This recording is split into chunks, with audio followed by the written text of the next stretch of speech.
আমার পক্ষ থেকে। মানে আমি সবকিছু দিই, সবকিছু ওকে করে আমি মেয়েদেরকে নিয়ে যাই। তো ওখানে 2 বছরের জন্য আমি মেয়েদেরকে নিই। তো 2 বছরের পর হইছে অন্য সাবজেক্ট, 2 বছরের জন্য নিই। আর মাসে আমি 1 লাখ টাকা করে বেতন দিই মেয়েদেরকে।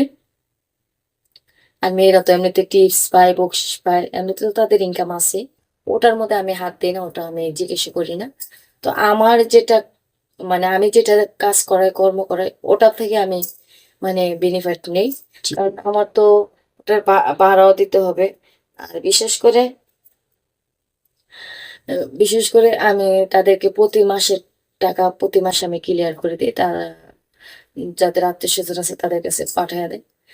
তো যারা সুন্দরী আপুরা, সুন্দরী ভাবিরা, সুন্দরী মানে কত আমার বান্ধবীরা আছে, তো তাদের উদ্দেশ্যে বলতেছি আমি তাদেরকে নেব। আমি চলে আসছি, তো আমি অবশ্যই নাম্বার দিয়ে দেবো পরবর্তী ভিডিওতে।